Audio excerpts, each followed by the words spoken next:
이정재 판사를 긴급 체포해야 한다는 말까지 나오기 시작했습니다. 영장전담 재판부 판사로 추경호 영장을 기각한 그 판사입니다.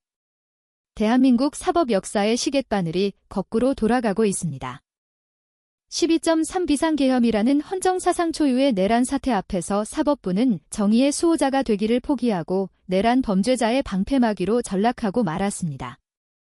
비상계엄 당시 국회의 계엄 해제 의결을 조직적으로 방해하고 사실상 내란에 가담한 혐의를 받는 추경호 국민의힘의원에 대한 구속영장이 기각된 것은 단순히 법리적 다툼의 결과라고 치부할 수 없는 사법부 스스로가 역사에 죄를 짓는 행위이자 국민의 법감정을 철저히 짓밟은 폭가입니다.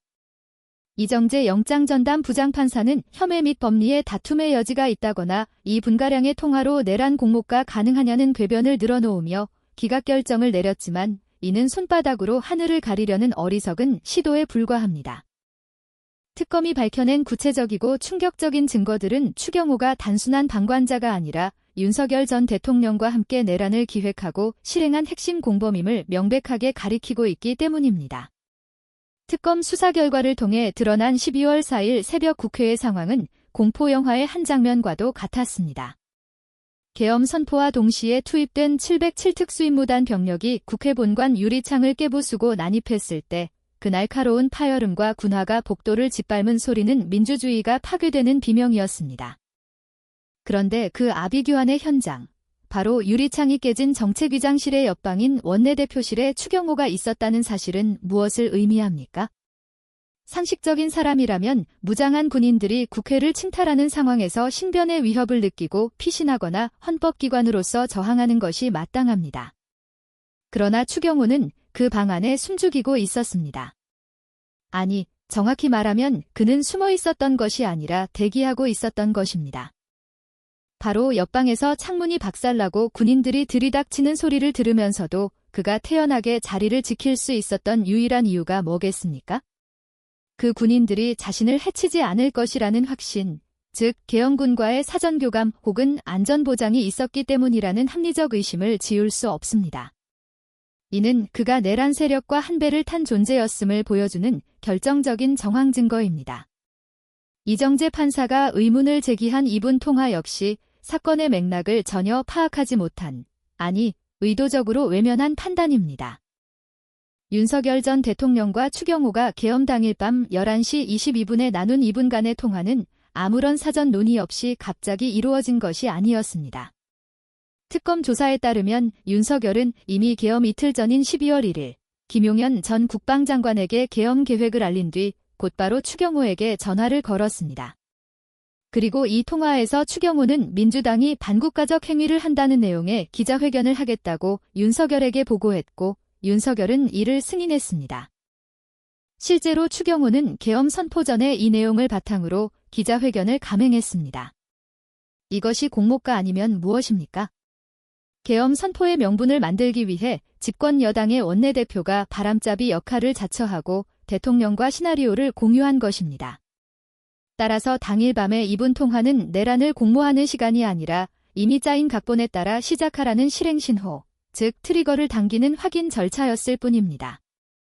판사가 이를 두고 시간이 짧아 공모가 어렵다고 판단한 것은 내란 범죄의 특수성을 전혀 이해하지 못한 무지이자 직무유기입니다. 추경호의 죄질이 더욱 무겁고 악랄한 이유는 그가 국회의 헌법적 기능을 마비시키려 했다는 점입니다. 계엄이 선포되면 국회는 즉각적으로 계엄 해제를 요구할 권한과 의무를 가집니다. 당시 한동훈 전 대표는 어떻게든 본회의장으로 와달라고 추경호에게 간곡히 요청했습니다. 그러나 추경호는 본회의장은 민주당 의원들도 있는 공개된 장소라며 이를 거절했습니다. 국가의 운명이 풍전등화인 상황에서 헌법을 수호해야 할 국회의원이 야당과 섞이기 싫다는 유치하고도 파렴치한 핑계를 대며 본회의장 진입을 거부한 것입니다. 이는 그가 계엄 해제를 원하지 않았으며 오히려 윤석열의 계엄이 성공하여 국회가 무력화되기를 바랐다는 속내를 드러낸 것입니다.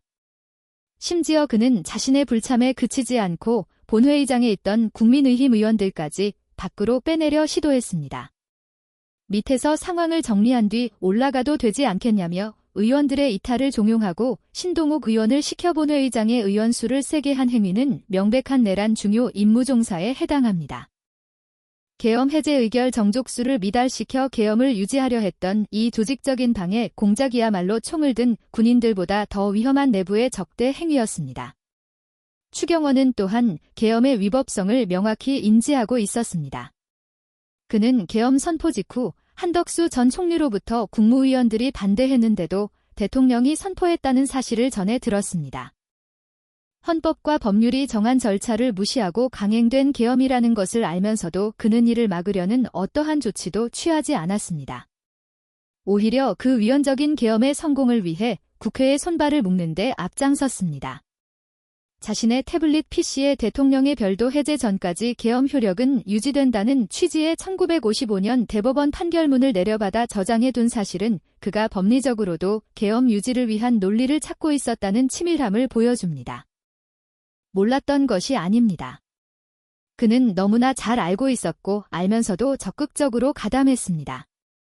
그런데도 법원이 증거인멸의 우려가 없다거나 다툼의 여지가 있다는 이유로 영장을 기각한 것은 내란 범에게 날개를 달아준 꼴이나 다름없습니다. 이정재 판사의 구속영장 기각 결정은 대한민국 사법 시스템이 얼마나 망가져 있는지를 적나라하게 보여주는 사례로 기록될 것입니다. 명백한 증거 앞에서도 눈을 감고 권력자의 편에 서서 궤변으로 범죄를 덮어주는 판사들이 존재하는 한 사법정의는 요원할 수밖에 없습니다. 내란은 국가의 존립을 위협하는 가장 중대한 범죄입니다.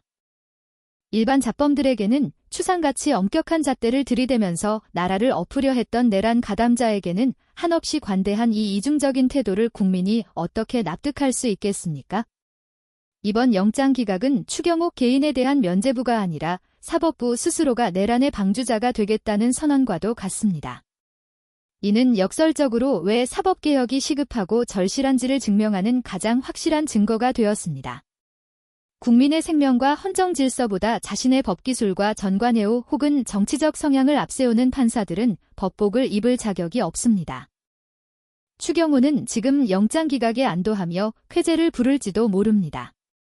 그러나 착각하지 마십시오. 구속을 면했다고 해서 지은 죄가 사라지는 것은 아닙니다. 특검이 확보한 통화 기록, 위치 정보 그리고 당시 상황을 증언하는 수많은 목격자가 있습니다. 그가 계엄군의 군합발 소리를 자장가 사마 원내대표실에 숨어 있었던 그 밤의 행적은 결코 지워지지 않을 것입니다. 그는 법정 최고형을 피할 수 없을 것입니다. 아니, 피해서는 안 됩니다. 국회의원이라는 자가 헌법기관으로서의 책무를 배신하고 독재자의 친위 쿠데타를 돕기 위해 입법부를 마비시키려 했던 행위는 그 어떤 변명으로도 용서받을 수 없는 대역죄입니다. 윤석열과 함께 내란을 모의하고 실행에 옮긴 공범으로서 그는 반드시 법의 심판대위에서 가장 무거운 처벌을 받아야 합니다. 국민힘이라는 정당 또한 이 책임에서 자유로울 수 없습니다. 원내대표가 내란에 가담하고 의원들의 표결을 방해했는데도 당 차원의 석고대죄는커녕 영장 기각을 환영하는 듯한 태도를 보이는 것은 그들이 공당이기를 포기했음을 자인하는 것입니다.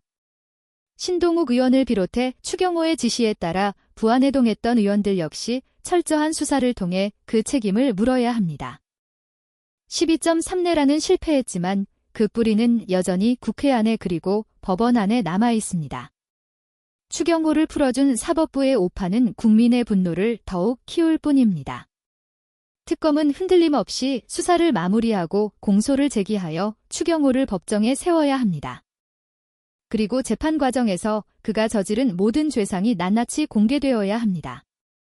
민주주의는 피를 먹고 자란다는 말이 있지만 법치주의가 이렇게 허망하게 무너지는 꼴을 보는 것은 고통스러운 일입니다. 그러나 이 고통을 딛고 우리는 다시 정의를 세워야 합니다. 내란범 추경호가 받아야 할 것은 자유가 아니라 차가운 감옥의 독방과 역사적 단죄뿐임을 원국민이 두 눈 부릅뜨고 지켜볼 것입니다. 사법부가 벌인 정의를 결국은 국민이 그리고 역사가 다시 주워 담아 심판의 저울 위에 올려놓을 것입니다. 그것이 12월의 차가운 밤 국회를 지키기 위해 달려왔던 시민들에 대한 최소한의 예의이자 도리입니다. 오늘 내용은 여기까지입니다. 유익하셨다면 구독과 좋아요로 영상 제작에 힘을 주시기 바랍니다. 국민을 위한 정치 논평, 정치보감은 최선을 다하겠습니다.